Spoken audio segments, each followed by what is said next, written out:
Hey everyone, welcome back to the channel. So in today's video, I wanted to do an updated what's in my wallet video to talk about some of the credit cards that I'll be carrying with me and using every day for the next quarter in spring of 2022. I like to do these updates at least a few times a year to give you guys a little bit of insight into my overall credit card strategy and the different cards that I plan to use in different spending categories throughout the year. But in this video, I'll also touch on my thought process behind what credit cards I plan to add next to my wallet, what debit card I'm using, and what wallet I'm actually using that holds this all together. So if that sounds good to you, then be sure to go ahead and subscribe down below to help support the channel. But let's get right into the video here with the first credit card in my wallet. This is going to be a personal favorite of mine, which is the Chase Freedom Flex. Now the Chase Freedom Flex is a no annual fee credit card, and I think it's one of the best no annual fee credit cards right now in 2022 for anyone out there that wants to accumulate Chase points or earn some cash back. That's going to earn those points and that cash back in a few different ways. So it gets 5% back in rotating quarterly categories, which is one of the reasons why it's in my wallet right now, but it also got me 5% back on grocery stores for the first year that I had this card as part of the welcome bonus that I got when I signed up for the card back in December of 2021. So the Chase Freedom Flex was earning me 5% back at grocery stores for the first year, and then for the first quarter of 2022, one of those 5% rotating categories is actually grocery stores as well. So the way it works is you could stack those on top of each other, and for this past first quarter from January until March of 2022, I was getting 9% back with my Chase Freedom Flex at grocery stores, and that's just insane value right there. So I was using that a lot. I spent a lot of money at grocery stores on food, so very good. That's the reason why it's in my wallet. I'll be using this card for groceries over the course of the next year as well, because it earns more than any other credit card in my wallet when it comes to food for groceries. And in addition to that, for the second quarter of 2022, Chase just recently announced what the new 5% categories are going to be, and that is Amazon.com purchases as well as select streaming services. So I'm going to switch over any Netflix, Spotify, YouTube Premium, any of those accounts over to my Freedom Flex card, and then I'm also going to use it for my Amazon.com purchases. I am an Amazon Prime member and I don't have the Amazon Prime credit card, so that is just going to replace any other Amazon spending that I was doing. Getting 5% back there is always very nice because I do spend quite a bit of money at Amazon for miscellaneous purchases here and there. That's very good for my purposes right now. And I also have my annual membership fee coming due, I believe, this quarter for my Amazon Prime subscription, so I should be able to use my Freedom Flex for that and get 5% back. That's always nice to have as well. Right now, as of the filming of this video in March of 2022, Chase is also offering 5% back on gas for the Chase Freedom Flex for new card holders. So that's actually very good considering the high cost of gas right now. This is one of the best gas credit cards that you can get right now. Gas stations will probably also be a rotating category later on in the year. That's not guaranteed, but usually that is one of the categories that Chase offers. But 5% back on gas for the first year with this credit card, the Freedom Flex, that's a very good offer out there right now. All right, so for the second credit card in my wallet right now for the spring of 2022, this is something that's not normally in my wallet, but I added it recently due to a recent bonus offer that I got from American Express. If you watch my channel in the recent weeks, you probably know what card this is, and that is going to be the Amex Platinum card. So right there is the Art times Platinum design by Julie Muretu. The Amex Platinum card has a $695 annual fee, which Amex recently increased from $550 last summer. Because of that, I decided I would ask American Express, message their customer service team, and ask them for a retention offer the other week. They were able to offer me 40,000 membership rewards points after spending $3,000 on this card over the next 3 months. So that is what this card is going to be for and why it's in my wallet. I'm going to be working towards that minimum spend requirement to get that little bonus there for the retention offer. Those 40,000 points are going to be worth at a minimum 1 cent per point, likely more, but at a minimum that's going to be $400 of value. Again, likely more as I go transfer those points out to different travel partners for first class or business class flights that I might redeem later on this year as I travel to Europe. $695 for an annual fee is not cheap. Luckily, I did talk about in recent videos that I'll link up here and down in the description below that I was able to get enough value from this card to justify having it. I get a little bit over $800 in value each year from the Platinum card, while it costs just under $700 per year to have it. So that's why I decided to keep the card. I got the good retention offer. So this is going to be a good card to use for miscellaneous expenses that don't fall under a traditional higher spending category. Normally, I would use the Chase Freedom Unlimited as my miscellaneous catch-all type of credit card, but for now, I took that credit card out of my wallet and put the Amex Platinum back in. Again, the Platinum card is not normally a good everyday spending type of card. Normally, it just gets 5% back on flights and hotels, and then all the credits and benefits are what really makes makes it worth it. But for now, as I'm working towards getting that minimum spend requirement, this is going to be a go-to card for me. Then next, for credit card number 3, this is just going to be another American Express card that has remained in my wallet every single day since I got it back in November of 2020. Very popular card, and that is the Amex Gold card. So it gets 4x points per dollar at grocery stores, 4x points per dollar on dining at restaurants, and then it has a $250 annual fee and $240 worth of credits. I get good value from those credits to justify the annual fee, and then all that return on spend that I normally get from using this at grocery stores and at restaurants really helps to make this card worth it for me to keep. Again, very food focused type of card. Food is normally our third highest spending category after housing and transportation. That's why I think anybody out there should get a credit card that maximizes that food category. This is a good option if you can use those annual credits that go towards justifying that annual fee. There's $10 monthly use it or lose it Uber credits that you can use for Uber rides and Uber Eats. And there's $10 monthly use it or lose it credits for dining with select dining partners. That's going to include Grubhub, Shake Shack, the Cheesecake Factory, and a few others. Normally, the Amex Gold card is going to be my go-to and most used credit card in my wallet since it gets all those points back at grocery stores and I spend a lot of groceries, but the Chase Freedom Flex is earning more right now at 5x back compared to 4x back on the Gold card. And since I value Chase and American Express points as essentially being equal at about 1 cent per point at a minimum, I'm going to just go ahead and use the Freedom Flex for the next year on groceries. And I'll just keep using the Gold card on dining at restaurants. Okay, so we're moving along here in this video, and before we get to the next credit card that I want to talk about, I'll just show off the actual wallet that I use. This is a really nice wallet that's kind of exceeded my expectations since I got it about 3 months ago. It's called the Apollo from a company called Andar. You can see right there, it's very slim, nice quality leather. Actually kind of gets better and better as you use it more and more, and it's actually very functional as well. So it has this little pull tab out here where you can pull this,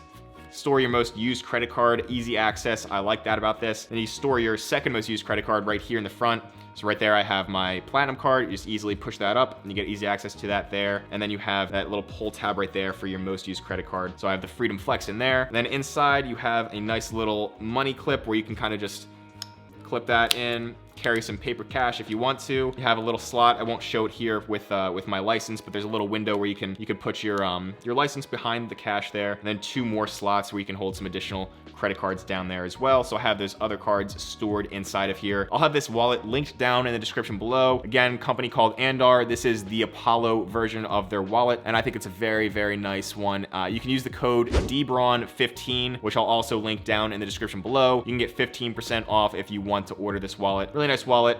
So a little plug there. If you want to go ahead and support the channel, I would really appreciate it if you're in the market for a new wallet. Okay, then for the 4th credit card here that I have right now in my wallet for spring of 2022, this is just going to be my general business credit card. That is the Amex Blue Business Plus. It's a pretty basic credit card that gets 2x membership rewards points per dollar on all purchases up to $50,000 in spending per year. So this is just a general miscellaneous credit card that I use for my YouTube expenses. That is my business, this YouTube channel. Thankfully, a YouTube channel doesn't really have that many expenses unless I actually want to go out and spend money on new equipment or new services and things like that. So I really haven't used this card that much in recent months. I just carry it with me because I am eventually planning on spending a little bit more money on this channel to upgrade a few things here and there. But that's actually going to lead me to the next credit card that I plan to get maybe in another 2 to 3 months after I'm done with that minimum spend requirement on the Amex Platinum card. That's going to be a business credit card from Chase, the Inc. Business Unlimited. That's getting 1.5% back on everything in the form of Chase Ultimate Rewards points. So kind of very similar to the Blue Business Plus card, but instead of getting Amex points, it's getting Chase points. I like having both, and that's going to be a good option for me because it has a very generous welcome bonus offer right now as of the filming of this video in March of 2022. The Chase Inc. Business Unlimited is offering 75,000 Chase Ultimate Rewards points after spending $7,500 on that business credit card within the first 3 months. Now, normally that is going to be a lot of spending for me personally to do between business and personal expenses on that credit card in just 3 months, but I do plan on upgrading my MacBook Pro to a more powerful version that I'll use to edit videos for this YouTube channel. I'm actually moving to a new apartment in another week or 2, so I should have a spare bedroom that I'm able to use as a YouTube studio. I'll want to get a few things to have in the background, some new lights, other things like that to hopefully upgrade the whole watchability element for my YouTube videos,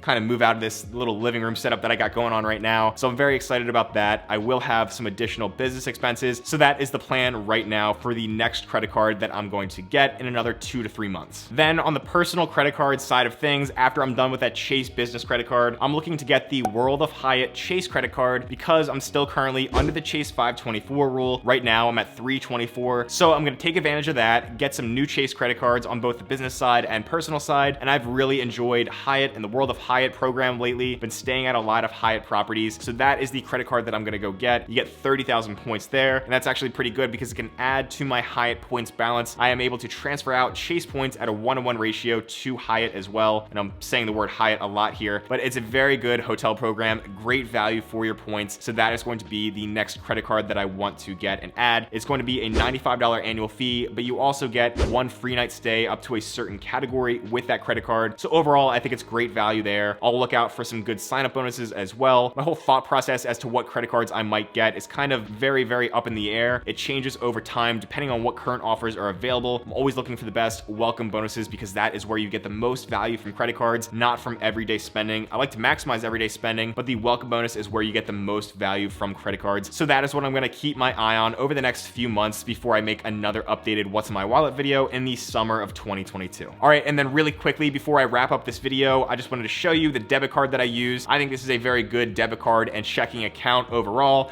That is the SoFi debit card that is linked to my new SoFi checking account. Previously a SoFi money account, but SoFi is now actually a bank. They're able to offer a lot of great features. They're able to offer 1% APY that potentially will go up over time as the interest rates start to rise throughout 2022. That's a good thing to look out for, but also they're offering so many other great features within this account as well. Like you can link all of your other bank accounts, credit cards, and other financial information into the app, which gives you a good overall picture of your spending, good overall picture of your overall net worth. So I really, really like the SoFi app, SoFi checking account, and this SoFi debit card that I carry with me on a daily basis in case I ever need some extra cash. Again, there are links down below to help support the channel, but let me know what credit cards you're using right now for the spring of 2022. I'm always curious what's in everybody's rotation. Let me know what credit card offers you're looking out for or what you might apply for. Go ahead and comment that all down below and I'll try to respond. And if you want to learn more about any of the cards that I talked about in this video, again, links in the description down below where I talk about all these cards in much more detail. I'll link to these videos on the screen right now. Be sure to go ahead and subscribe to help support the channel. Go check out the links in the description as well for the wallet and SoFi account and all that. But as always, I just want to say thank you so much for watching this video all the way until the end. I hope that you have a great day and I'll see you in the next one.